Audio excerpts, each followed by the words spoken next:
मुश्किलें दिलों के इरादे आजमाती हैं, स्वप्न के पर्दे निगाहों से हटाती है। तू हौसला देकर मत हारे मुसाफिर, ठोकरे तो इंसान को चलना सिखाती है, इंसान को चलना सिखाती है। जी हाँ, मैं उसी भारत की बेटी हूँ जिस भारत में महाराणा प्रताप, छत्रपति शिवाजी जैसे महान योद्धा तथा लक्ष्मीबाई जैसी वीरांगना और भगत सुभाष चंद्रशेखर व स्वामी विवेकानंद जैसे तेजस्वी युवाओं का जन्म हुआ हो। उस भारत भूमि की धरा पर उपस्थित जिला स्तरीय खेलकूद प्रतियोगिता के मुख्य अतिथि महोदय जी, निरीक्षण विवेकी निर्णायक मंडल, मंचासीन श्रेष्ठ जन, गुरुजन तथा मेरे प्यारे भाइयों एवं बहनों, मैं दृष्टि ठाकुर आपके समक्ष मादक पदार्थों एवं नशीली दवाओं का युवाओं के जीवन पर पड़ने वाले दुष्प्रभाव विषय पर अपने विचार प्रकट करना चाहती हूँ। युवा जो नशे से दूर है, जीता वही जिंदगी भरपूर है, देता समाज को दिशा रही, बनता वो राष्ट्र का गुरूर है। महोदय, विश्व गुरु व सोने की चिड़िया से विश्व पटल पर अपनी छाप छोड़ने वाले भारतवर्ष के चिंतन की ऊंचाई तो यह थी, सर्वे भवन्तु सुखिनः, सर्वे सन्तु निरामया, सर्वे भद्राणि पश्यन्तु, मा कश्चित् दुःखभाग् भवेत्। लेकिन विडंबना तो देखिए, आज उसी भारत का युवा नशे की चपेट में इस कदर घिरता जा रहा है कि ये सुनकर व देखकर रूह भी कांप उठे।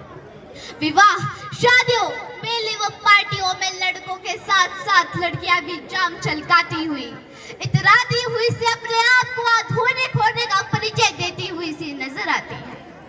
नशे की इस लत ने व्यक्ति, परिवार, गांव, समाज तथा पूरे विश्व की कमर तोड़ कर रखती है।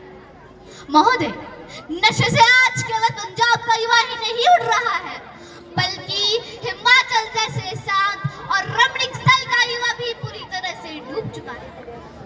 आज यदि हमारी देवभूमि को उड़ता हिमाचल कहें तो हमें शर्मिंदा ही नहीं बल्कि चिंतित भी होना चाहिए। आज हर माँ बाप की पीड़ा अपने बच्चों को लेकर दिन प्रतिदिन बढ़ती ही जा रही है। उनके सीने के इस दर्द को दुष्यंत कुमार जी की पंक्तियों से समझा जा सकता है। हो गई है पीर पर्वत से पिघलनी चाहिए, इस हिमालय से कोई गंगा निकलनी चाहिए। मेरे सीने में नहीं तो तेरे सीने में ही सही, हो कहीं भी आग, लेकिन आग जलनी चाहिए। महोदय, यह पीड़ा व घुटन उन बूढ़े माँ बाप की है जो अपने लाडले बेटे या बेटी को पढ़ने के लिए स्कूल, कॉलेज तथा विश्वविद्यालय इस आशा के साथ भेजते हैं कि उनका लाडला बेटा या बेटी बड़े होकर डॉक्टर, इंजीनियर, प्रोफेसर, वकील या प्रशासनिक अधिकारी बनकर उनका नाम रोशन करेंगे।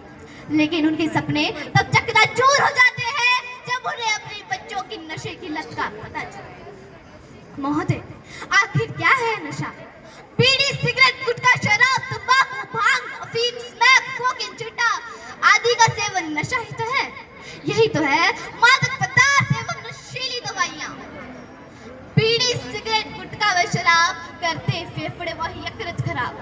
नशा पहले देता है स्वाद, फिर कर देता है जिंदगी बर्बाद। महोदय, यहाँ प्रश्न खड़ा होता है कि आखिर युवा नशा करते ही क्यों है? इसका सबसे बड़ा कारण है युवाओं के शौक, चाहत, उमंग, उत्सुकता, तन्हाई, अंगड़ाई, मोहब्बत, शोहरत, गलत संगत, परिवार में कलह, माँ बाप द्वारा की जाने वाली अनदेखी आदि अनेकों कारण है।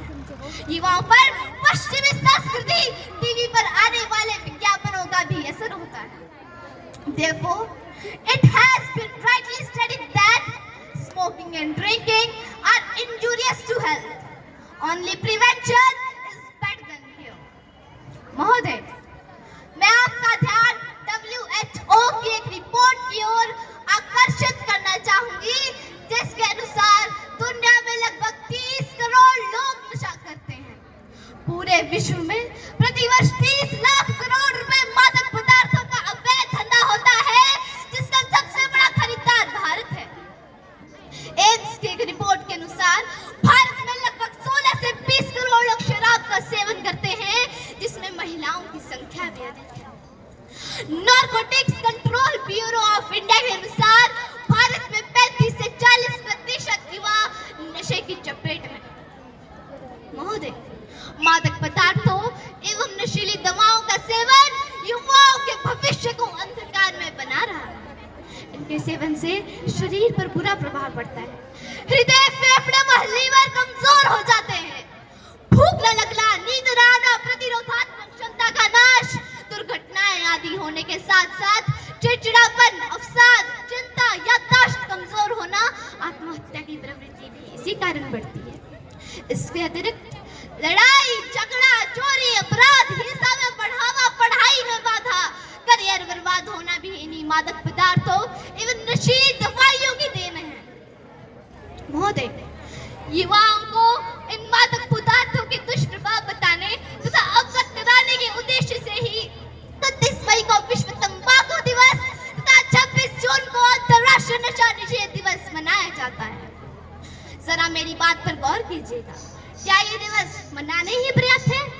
नहीं, इसके लिए समाज के प्रत्येक वर्ग को कंधे से कंधा मिलाकर आगे बढ़ना होगा, क्योंकि a folk cannot